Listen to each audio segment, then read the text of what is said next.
Ouais les potox, c'est Antox et bienvenue dans cette nouvelle vidéo consacrée à la critique de l'épisode 17 des apprentis champions. Comme d'habitude ça va spoiler de partout, donc je vous invite à regarder l'épisode de votre côté dans un premier temps et ensuite à revenir sur cette vidéo pour qu'on puisse en discuter tous ensemble. On a eu encore une fois un plutôt bon épisode, j'avais trouvé meilleur que celui d'hier, parce que celui d'hier il était quand même un petit peu en dessous. Après il était quand même intéressant, il était plus intéressant par exemple que ce qu'on a eu pendant les 2 premières semaines. Et cet épisode est encore mieux puisqu'on a eu également une épreuve. Alors l'épisode s'est divisé en 2 grosses parties. La première partie c'était la partie échauffement, entraînement comme ils l'ont appelé. Et la deuxième partie c'était la partie épreuve. Bon bien évidemment je vais pas vous mentir que la partie épreuve était la partie la plus intéressante, hein. La partie échauffement il n'y avait pas grand chose à se mettre sous la dent, si ce n'est peut-être quand même les quelques blessures qu'il y a eu, parce qu'il y en a eu quand même pas mal. On avait parlé de Greg du coup dans l'épisode dernier. Blessure d'ailleurs complètement stupide, hein. Il s'est fait ça mais vraiment comme un con. D'ailleurs même Muriel elle avait un petit peu reproché justement ça. Elle avait un petit peu reproché à son équipe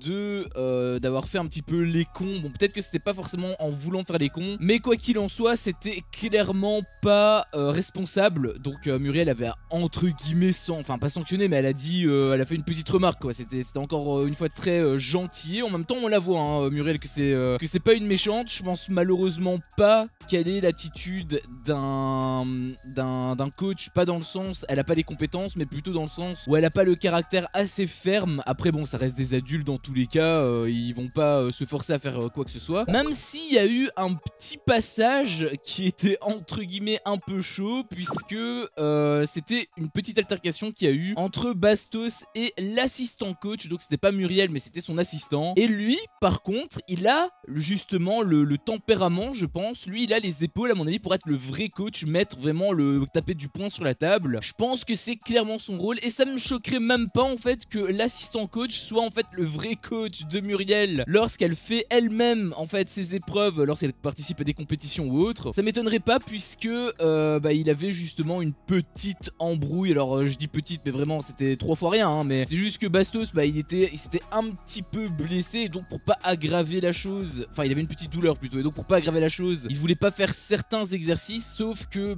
le problème c'est que là c'est une épreuve en équipe hein, il n'y a pas de médaille à la clé, mais ça reste quand même une épreuve où tout le monde a besoin de tout le monde, enfin l'équipe a besoin de tout le monde hein. S'il y a un maillon qui lâche c'est foutu, et d'ailleurs justement on y reviendra lors de l'épreuve. Et donc je peux comprendre son point de vue de pas vouloir trop se blesser, mais en même temps c'est le jour J, il y a une association qui est derrière, et l'association qui est en jeu c'est l'association dont l'assistant coach forcément est lié. Donc c'est un petit peu normal aussi de son point de vue qui tape sur la table. En même temps c'était pas non plus en mode il en a foutu plein la figure hein. Attention, il a été quand même relativement gentil, il a même pu trouver des arguments, il a été un peu ferme, mais je pense que c'était la bonne dose justement. Donc on sentait que c'était un petit peu chaud, un petit peu tendu, mais je pense que c'est une bonne tension, et au final il a quand même convaincu Bastos de faire l'épreuve. Donc ça c'était quand même plutôt cool, enfin de faire en tout cas l'entraînement. Donc ça c'était plutôt intéressant, j'avais trouvé, de son point de vue. Il y avait aussi d'autres personnes qui étaient blessées. On parle notamment donc de Giovanni. Giovanni aussi était un petit peu blessé, il avait quelques petites douleurs. T'avais également Julien qui lui par contre il était out hein. Il avait une grosse crampe en plein milieu de l'échauffement en fait. T'avais Greg bien sûr comme je te l'ai dit. D'ailleurs il avait dit un truc qui était très suspect puisque il avait dit en fait, enfin c'était en gros je pense que c'était l'assistant coach qui était en train de le masser pour voir en fait où il avait mal, et il a Greg qui avait dit que c'était là en fait qu'il avait mal, genre comme s'il avait une boule et tout, et il lui avait dit tu la sens. Il m'avait fait un petit peu rire. Il y avait aussi eu après vraiment ça je sais pas hein, j'ai pas vu vraiment la blessure en gros plan, mais de ce qui était raconté c'était vraiment un peu princesse j'avais trouvé, puisque c'était aussi Manon qui avait perdu un de ses ongles de pied, enfin elle s'était retournée je sais pas trop quoi, et j'imagine que c'était pas la blessure en mode c'était le vrai ongle qui s'est retourné. J'imagine j'imagine que c'est peut-être, je sais pas moi, des faux ongles ou un truc comme ça, parce qu'à mon avis, si c'était son vrai ongle, elle aurait probablement pissé le sang, et même sans doute hurlé hein, à la mort, elle aurait probablement fait beaucoup plus que ce qu'elle a fait là. Donc vraiment, j'ai trouvé que c'était un petit peu une des airs de diva, en fait, qu'elle avait fait. Même PAB, en fait, c'était un peu foutu de sa gueule, ça m'avait beaucoup fait rire, puisqu'il avait dit, s'il y a un ongle, c'est foutu pour tout, pour la vie.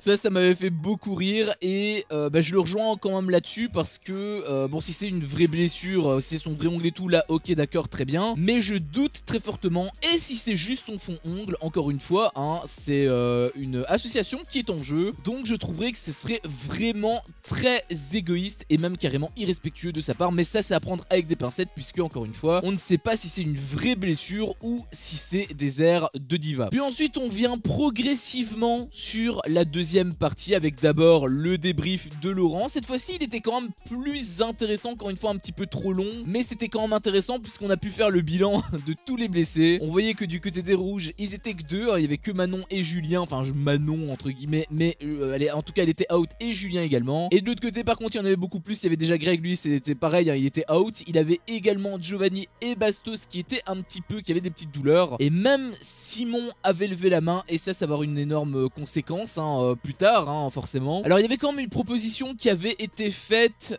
par les coachs, c'était tout simplement de rééquilibrer en fait l'épreuve, au lieu qu'il y ait 4 mecs contre 3 du coup, et 3 filles contre 4 hein, du côté des jaunes et du côté des rouges. Et bien ils ont décidé de mettre une personne out, donc Greg ne joue pas et Julien non plus, et de l'autre côté bon du coup il y a personne qui joue pas puisqu'ils ont juste un membre en moins, puisque Amélie a été éliminée, et de l'autre côté c'est Manon qui n'a pas joué. Donc cette épreuve se fera sur base de 3 athlètes, et donc j'ai trouvé que c'était une très bonne idée, sauf qu'il y a une petite séquence que j'ai pas compris juste avant, où on voyait donc un petit peu comme avec la piscine, la natation, où on voyait donc PAB et Muriel qui discutaient, ils parlaient justement qu'ils avaient pas mal de blessés et tout, et donc c'était eux en fait qui étaient venus à l'idée de justement rééquilibrer les équipes, et donc ils étaient censés faire partager donc l'idée à Laurent, sauf que on l'a pas vu. Alors peut-être que ça s'est fait en off, mais Laurent l'a pas précisé, donc est-ce que c'était prévu dès le départ? Est-ce que cette séquence était juste encore une fois pour meubler? Je sais pas trop, sachant que l'épisode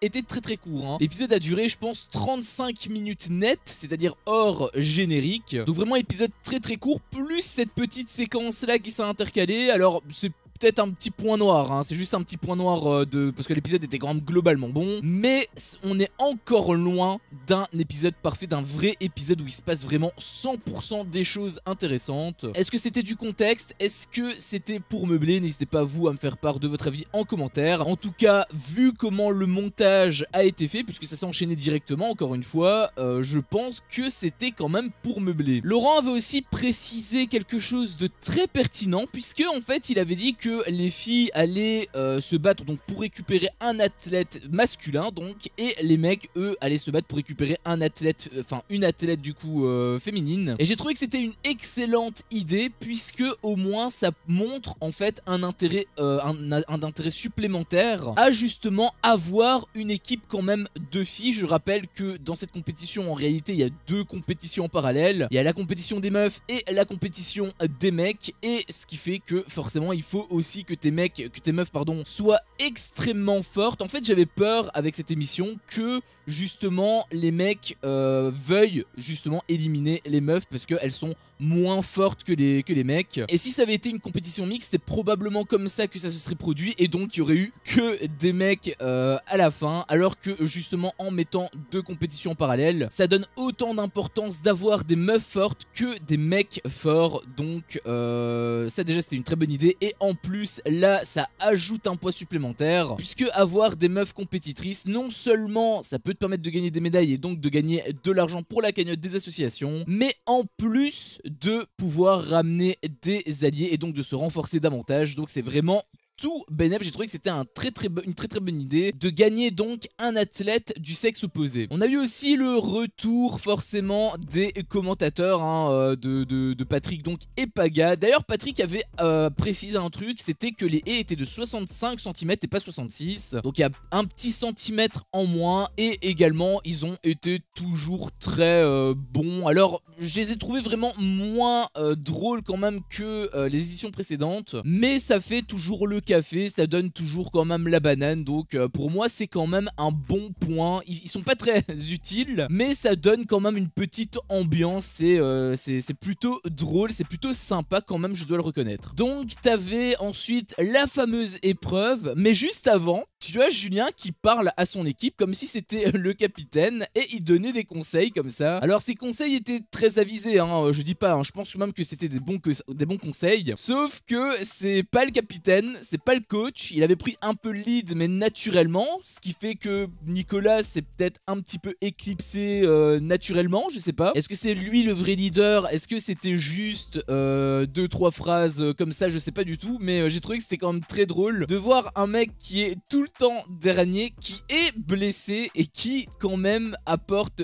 des conseils donc à son équipe. Je pense que c'était pas vraiment son rôle, mais après ils ont pas, enfin, on voyait que les rouges étaient vraiment très soudés. Il y avait pas PAB par exemple qu'on avait fait tout un fromage etc. En même temps c'est pas du tout le but, l'idée c'est encore une fois que l'équipe soit soudée aussi. Donc il fallait pas faire des clashs pour si peu, mais j'avais trouvé que c'était quand même un petit peu culotté de sa part. Donc dans cette épreuve comme d'habitude on commence par les filles et c'est les rouges qui ont gagné vraiment haut la main cette épreuve puisque elles ont très bien joué. Soraya avait fait un excellent départ contre un très mauvais départ justement pour Beverly. A ajouté à ça Clarisse qui avait touché la haie, donc elle a un petit peu perdu en vitesse et en plus sur le finish t'avais Océane, elle était vraiment dans son élément, elle a tracé de ouf. Même Adixia avait fait une très belle performance puisqu'elle était quand même plutôt rapide, elle avait passé la haie mais on aurait dit qu'elle avait fait ça toute sa vie. Ça lui a même peut-être redonné confiance en elle, ça c'était un bon point. Elle m'avait même fait beaucoup rire parce que lors de l'interview un petit peu plus tard elle avait dit qu'elle avait une fusée au cul.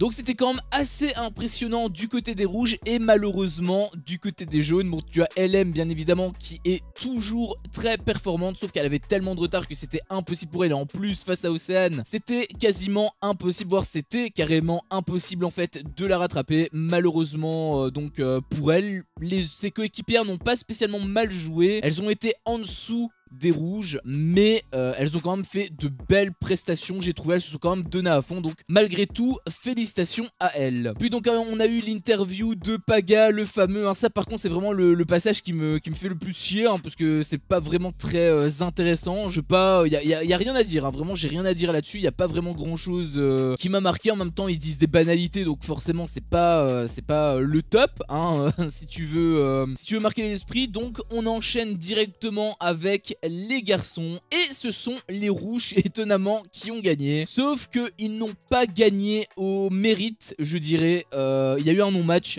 globalement, c'était quelque chose même de très grave, de très perturbant, je pouvais comprendre aussi, puisque en fait tu as dès le départ, donc c'était Samy contre Simon. Bon, je pense que Samy l'aurait mangé parce qu'il mettait vraiment une grosse trace. En plus il avait pas touché la haie, donc vraiment lui il était vraiment très bien parti, il avait fait un très beau départ. Simon avait fait quand même un départ correct aussi, il avait touché un petit peu la haie il me semble, mais je pense que c'est surtout sur la retombée en fait qui s'est fait extrêmement mal, puisque il est directement tombé, il hurlait même à la mort, donc on aurait même pu se dire il fait semblant ou quoi, mais vu la réaction je me doutais que c'était quand même sérieux. Et donc ça c'est absolument dramatique puisque c'est encore une fois sur le départ, donc c'est vraiment la première personne, si lui tombe ça veut dire que tout le monde est bloqué en fait, les deux personnes derrière sont bloquées, donc à savoir Giovanni et Bastos, ce qui fait que les rouges ont gagné sans aucun mérite comme je te l'ai dit, puisque en fait les jaunes n'ont pas pu jouer étant donné que Simon s'est blessé, et comme je te l'ai dit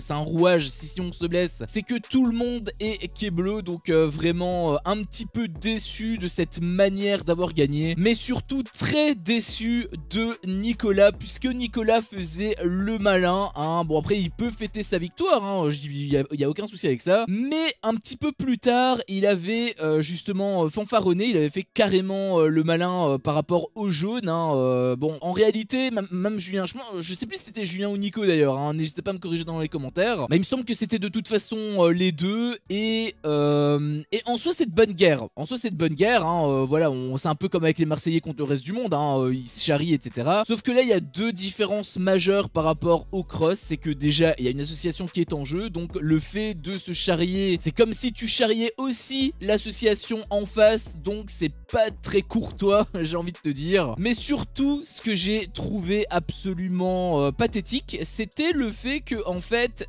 c'était inapproprié en réalité. Je veux bien qu'ils se charrient, voilà, c'était de bonne guerre encore une fois. Sauf que c'est un très mauvais timing, puisque pendant qu'il les charrie, en fait, tu as Simon qui est au sol, il est en train de mourir, de hurler à la mort, et eux, ils sont en train de se foutre de sa gueule. Donc j'ai trouvé que c'était vraiment minable. Alors ils se foutent pas de la gueule de Simon, c'était plus en fait dirigé contre Greg. Sauf que Greg, c'est les jaunes, et donc si ils se moquent de Greg, en fait c'est comme s'ils se moquaient des jaunes de manière générale, incluant du coup Simon Castaldi. Donc très déçu quand même de leur comportement. Ils auraient pu attendre un petit peu, ils auraient pu attendre d'être rentrés à l'hôtel tout simplement. Ils font vraiment la même recette qu'avec le cross, sauf que la situation, le contexte est totalement différent. C'est comme si tu avais un pote à un moment donné qui s'était foutu de ta gueule, et le jour où par exemple il a un décès d'un proche de sa famille, eh bien tu te fous de la sienne en plein milieu de l'enterrement. Je vois un petit peu comme ça, hein. Bon, en extrémisé bien évidemment, mais c'est un petit peu le même délire. Donc quand même très déçu